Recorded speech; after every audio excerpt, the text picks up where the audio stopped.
ওই গরম রুটির মতন একটা আপডেট এসেছে একদম 8টার সময়। এই আপডেটটা এসেছে বিহার থেকে। আজকেই সম্ভবত লাস্ট ডে ছিল। একবার দেখে নি অংশুমানদা, একবার দেখে নি বিহার নিয়ে এত কথা হচ্ছে, বাংলার মানুষ এত কথা বলছেন। এই মুহূর্তে ব্রেকিং নিউজটা দেখে নি, কত শতাংশ মানুষ বিহারের এই মুহূর্তে এই গোটা প্রক্রিয়ার সাথে যুক্ত হলেন। SIR বা ভোটার সংশোধনীর সাথে কত মানুষ যুক্ত হলেন এই মুহূর্তে। SIR এর উপর ভরসা রাখলো বিহারের জনগণ। 99.8% মানুষ এর অংশ, অর্থাৎ 7.23 কোটি মানুষ, 99.8% ভোটার অংশগ্রহণ করতে পেরেছেন এখন অব্দি।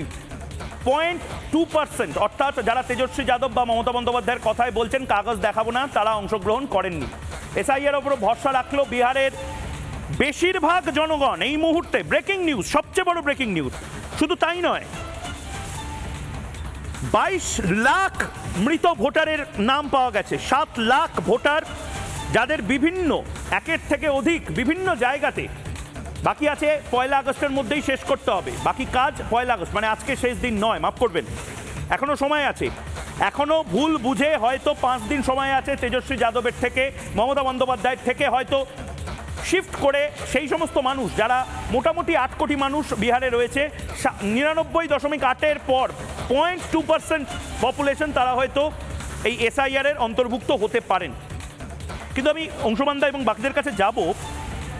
হ্যাঁ বলেন আমার কাছে একটা একদম সকালবেলা আমাকে চিঠি পাঠিয়ে একজন জিজ্ঞেস করেছে, একদম ঠাকুরনগর বনগা থেকে কিছু মানুষ, সেটাও আমি উত্তর দেবো। ঠিক আছে, একদম সঠিক তথ্য তুমি দিয়েছো। আমিও আজকে লাস্ট ডেট ভুল বলছিলাম, কেন ইলেকশন বলার পর 1 আগস্ট পর্যন্ত এক্সটেন্ড করা, এই সুপ্রিম কোর্ট বলার পর ইসি 1 আগস্ট পর্যন্ত এক্সটেন্ড করেছে। আমি কিন্তু চাইছি একটা স্বচ্ছ ভোটার তালিকা হোক এবং SIR-কে আমাদের পশ্চিমবঙ্গে মানতে হবে। আমি খুব দ্বিধাহীনভাবে প্রথম দিন থেকে তোমাদের চ্যানেলে যতবার এসেছি এই কথা বলে গেছি। কিন্তু যে পদ্ধতিতে ইলেকশন কমিশন এই কাজটা করছে না, সেই পদ্ধতিগত জায়গা থেকে আমার কিছু আপত্তি আছে। যে আপত্তিগুলো কিন্তু সুপ্রিম কোর্টও রেজ করেছে তাদের অবজারভেশনসে, বুঝতে পেরেছি। সেইগুলো হচ্ছে আমার মূল বলার কথা, যে কেন আমি সুপ্রিম কোর্টও বলেছে যে ভোটার আই কার্ডকে আপনি কেন কারণ দেখান, আপনাকে কারণ দেখাতে হবে এবং সেই কারণ আমরা আমরা কিন্তু ইন্টারভিন করব। পরিষ্কার কথা, voter I card K issue করেছে? ইলেকশন কমিশন ইস্যু করেছে। অংশুমানদা, আমি আপনার থেকে একটু করা ভোটার আই কার্ড ইলেকশন কমিশনই বলছে, আমি মানি না। রাকেশ দাস আমাদের সঙ্গে রয়েছেন, কিন্তু তার আগে ঠাকুরনগর বনগা থেকে বহু চিঠি আমার কাছে এই মুহূর্তে এসেছে এবং আমার ভালো লাগছে যে বহু মানুষ রিপাবলিক বাংলাকে এতটা পছন্দ করেন, ট্রাস্ট করেন, যে তারা প্রাইম টাইমে ময়ূক যাতে এই চিঠিগুলো বা প্রশ্নগুলো পড়ে তার জন্য তারা চিঠি লেখেন এখনো। এটা অ্যাপ্রিসিয়েট করতে হবে। এই বাজারেও কিছু মানুষ চিঠি লিখছে। কারোর বাবা, প্রশ্নটা এসেছে, কারোর বাবা কিংবা মায়ের এমনকি নিজের 2002 সালের ভোটার তালিকায় নাম নেই। বর্তমানে তাদের সকলেরই ভোটার আধার সহ যাবতীয় নথি আছে এবং তাদের ছেলে বা মেয়ের জন্ম শংসাপত্র, প্রাথমিক বিদ্যালয়ের সার্টিফিকেট, মাধ্যমিক, উচ্চ মাধ্যমিক, কলেজ, ইউনিভার্সিটি সহ ব্যাংক অ্যাকাউন্ট, ড্রাইভিং লাইসেন্স এবং কমপক্ষে 30 বছরের এখানকার বসবাস করছে তার প্রমাণপত্র রয়েছে।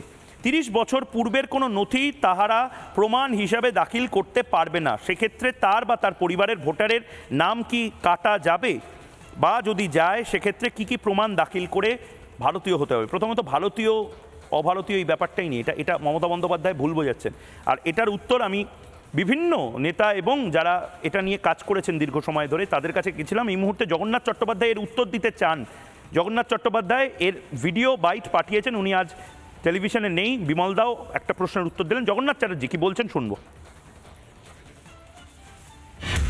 2002 সালের শেষ হওয়া যে নিবিড় ভোটার তালিকা সংশোধনের যে তালিকা প্রকাশ হয়েছিল, তাতে যদি আমার বাবা মার নাম না থাকে, 2002 সালে যে নিবিড় ভোটার তালিকা সংশোধনের পরে যে তালিকা প্রকাশ হয়েছিল, সেই তালিকায় যদি আমার বাবা মার নাম না থাকে, যদি আমার নাম না থাকে, আমার পরিবারের কারোর নাম না থাকে, তাহলে আমরা কি এবার বাদ পড়ে যাব? একেবারেই না। বিহারের যে নোটিফিকেশন প্রকাশ হয়েছে সম্ভবত সেটি সারা দেশে প্রকাশিত হবে। তাতে স্পষ্ট বলা হয়েছে যে 2003 সালের ভোটার তালিকায় যদি আপনাদের নাম না থাকে, পরবর্তীকালে যে কোনো নাগরিক এখানে বসবাসের জন্য 11টি নথি চিহ্নিত করে দেওয়া হয়েছে। তার মধ্যে আপনারা স্কুলের সার্টিফিকেট দিতে পারেন, মাধ্যমিকের অ্যাডমিট কার্ড, স্কুলের সার্টিফিকেট দিতে পারেন, LICর কোনো ডকুমেন্ট দিতে পারেন, ড্রাইভিং লাইসেন্স দিতে পারেন, জমির কাগজপত্র দিতে পারেন। ওই 11টি যে নথি প্রমাণের কথা বলেছে তার যে কোনো একটি সহ আবেদন করলেই তাদের নাম ভোটার তালিকায় থাকবে। নানা ধরনের কন্টেন্ট দেখার জন্য লাইক করুন, শেয়ার করুন আমাদের ফেসবুক পেজ, সাবস্ক্রাইব করুন আমাদের ইউটিউব চ্যানেল। পাশাপাশি অন্যান্য ব্রেকিং নিউজের জন্য অবশ্যই চোখ রাখুন রিপাবলিক বাংলায়।